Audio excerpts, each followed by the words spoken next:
And, will you go ahead on into your Valle Crucis School update report next? Can I have a drum roll, please? Yeah. All right, yay. Okay, so accomplishments for this week, you know, one of the things that was holding us up was the backup water tank heater, and people come into agreement about how that needed to look. So they've come to an agreement that will satisfy the fire marshal for us to move forward. It will need to be completed before we get a CO, a certificate of occupancy, but it will work for the TCO, the temporary certificate of occupancy for everyone. It's not just teachers and staffing, so it's full staff and students. The grading of the septic field began. The final water sample was pulled and passed inspection. Continued progress made on the punch list items. We do still have some installation of fencing that needs to occur, and that fencing is on a several-week back order. So Dr. Bettis did reach out to pre-K to see if we could do some temporary fencing that would pass for that. And so we're working through what that will look like. Completion of the final cleaning of the building still has to occur. The TAB report came back, and they've reached an agreement on how to handle that for the TCO. So as of today, the last email communication and phone call I had is that we can anticipate a TCO to be awarded on 10/8, which is Wednesday of this week, where we can begin to secure keys and make sure that we have everything we need for that transition. What I'm going to recommend in order to get that staff moved into that school effectively is that students at Valle Crucis will have asynchronous learning from home on the 16th, 17th, and the 21st.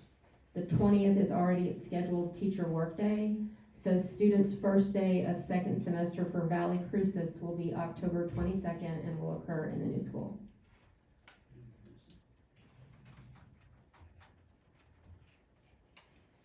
Wonderful news. Yes. When will do you anticipate when teachers will start setting up, or do you want to speak to that yet? Or yes, the 16th. So it's because everything's always a little complicated. We need to give teachers the 16th to get their materials from the Valle Crucis Conference Center to the new school, because the 17th starts the Valle Crucis Fair all down there, and so all that will be completely congested that weekend. So teachers will begin moving their items on the 16th that day. That will give them the 17th, the 20th if they choose to work, but the 21st as well, to be in the school and to get sort of their classroom set up.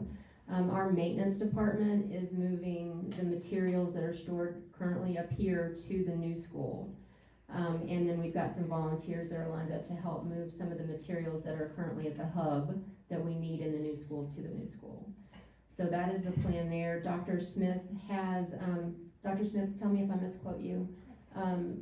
You teachers are going to start the 16th. You're going to do some little mini field trips for kids. Yes, the 2 days prior to that. The 2 days prior to that, so that their first day is not their first day to be on campus. So they will be acclimated somewhat.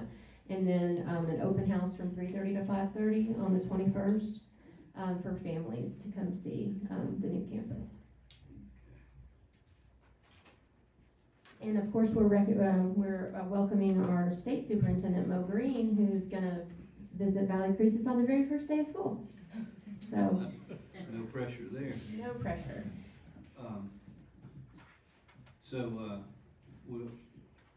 Could we get well, I guess Friday, maybe you could put us a little list of those dates. Dr. Smith actually has those typed up, and she'll share those. And what time will the open house be? 3:30 to 5:30 on the 21st.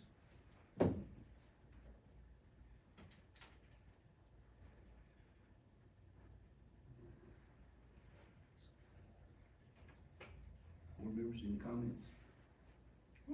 Yeah. About time. Congratulations. Congratulations and thank you, because there's still work in that transition to be done, so we appreciate you and your staff. Dr. Smith, anything you want to say? No, I'm ready. No? We're ready. We're excited.